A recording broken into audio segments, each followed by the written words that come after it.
Bélis, ouais, nous poursuivons toujours notre enseignement concernant l'île de Jean chapitre 4 au sujet de la femme samaritaine.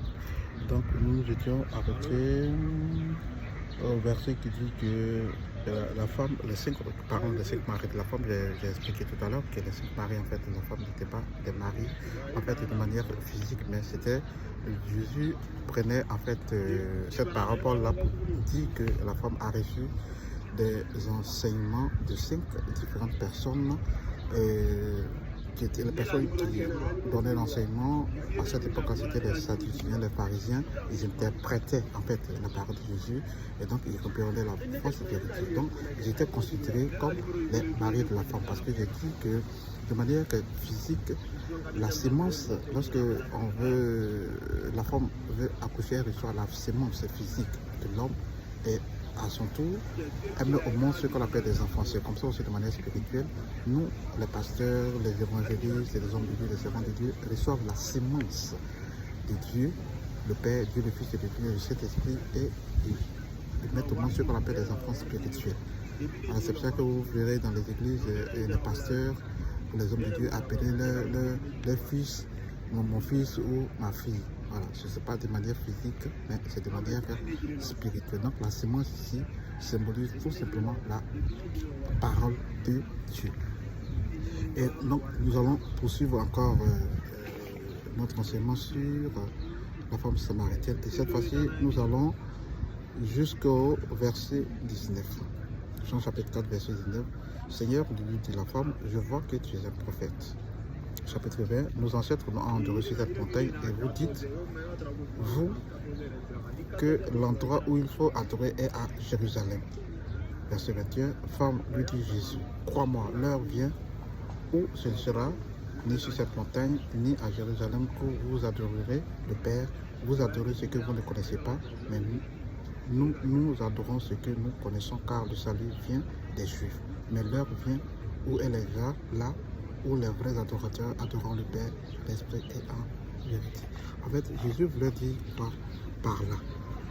Parlant des vrais adorateurs, avant Jérusalem était considéré comme un lieu où il fallait forcément se rendre pour pouvoir adorer le Père, ou sur les montagnes. Jésus va lui donner cette révélation désormais pour dire que ce n'est plus la peine que vous alliez à Jérusalem ou bien sur les montagnes pour dire qu'on adore Dieu.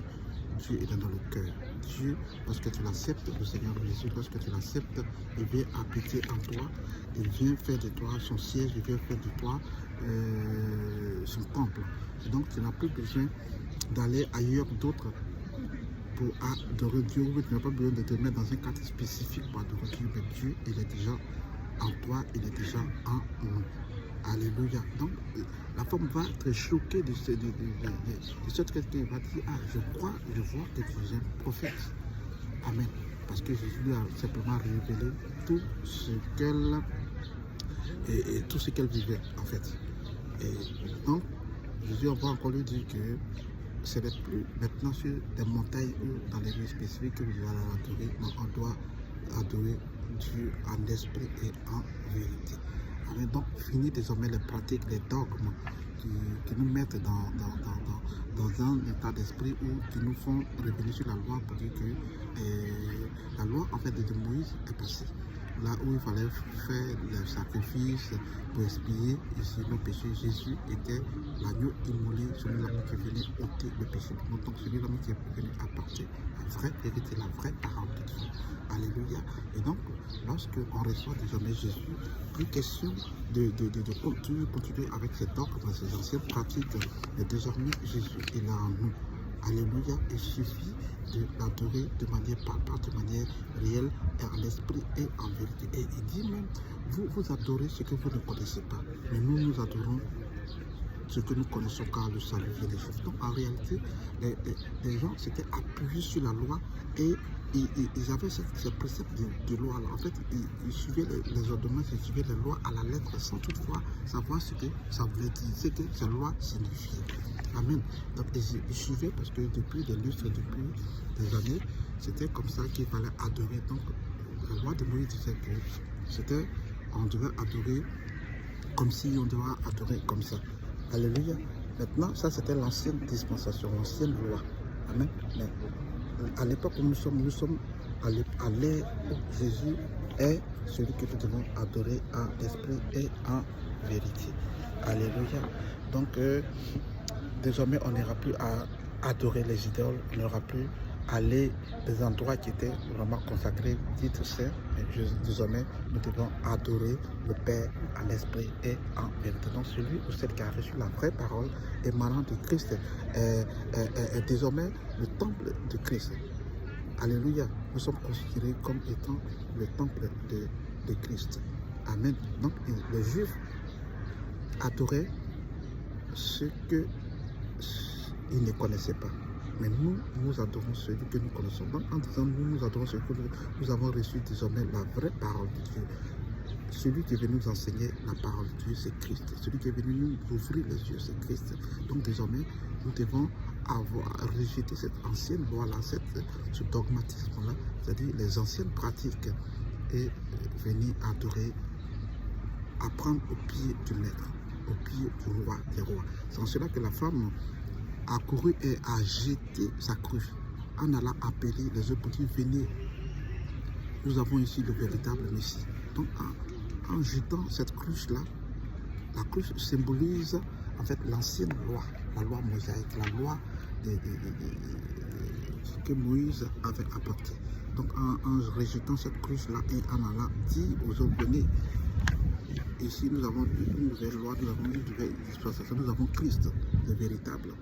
Et lorsque ses amis et les gens de la ville sont venus, effectivement, ils ont appris auprès du maître. Amen. Ils ont entendu cette parole-là qui venait de la bouche de Jésus. Et à leur retour, ils vont dire non, ce n'est pas parce que tu nous as dit que c'est le Messie, ce n'est pas parce que tu nous as dit tout ce qu'il a fait pour toi, mais nous l'avons expérimenté, nous pouvons témoigner de ce qu'il est, le véritable, de ce qu'il est, le Christ qu'il est, Seigneur. Donc, Jean chapitre 4, 39 et 42 dit que désormais la seule loi a été rejetée et désormais la nouvelle dispensation a commencé avec Christ. Donc ici, Christ a été reconnu réellement comme le Messie, celui-là-même qui est porteur de la bonne nouvelle, celui-là-même qui est porteur de la bonne parole, celui-là même qui est venu nous révéler des choses qui étaient cachées. Alléluia. Donc en conclusion, nous pouvons dire ici que le Seigneur nous a fait réaliser à travers Jean chapitre 4 que nous devons savoir que la femme n'est pas une femme prostituée. Les 5 barrettes dont voulait parler Christ ici n'étaient que ses enseignants, et les enseignements qu'elle avait reçus, ces enseignements étaient erronés parce qu'elle émanait des Juifs, des Sadducéens, des pharisiens, etc. qui étaient, il y avait aussi des Juifs, c'est parce que voilà, ceux-là même qui pratiquaient la loi à la lettre, ceux-là même qui n'avaient pas reçu la révélation authentique venant du Seigneur lui-même. Alléluia. Donc, c'est en cela que nous allons conclure ce chapitre sur la femme samaritaine pour dire que les 5 maris dont voulait parler Christ ici étaient que ces pasteurs d'alors qui leur avaient enseigné la fausse vérité, c'est-à-dire qu'il leur avait enseigné ici tout ce qui concerne les coutumes, les lois, les anciennes lois. Mais désormais, lorsque Jésus est venu apporter la vraie loi, Jésus est venu apporter la vérité, parce qu'il est le chemin, la vérité et la vie. Et donc, quiconque accepte de marcher avec Christ, reçoit la lumière, reçoit la parole révélée, reçoit la vérité, et cette personne est désormais guidée par la vérité que Christ nous donne. Donc, soyons tous bénis et accrochons-nous à cette vérité de Christ-là. Moi qui n'ai pas accepté Jésus, accepte-le, car il est le véritable, il est le même, hier, aujourd'hui et éternellement.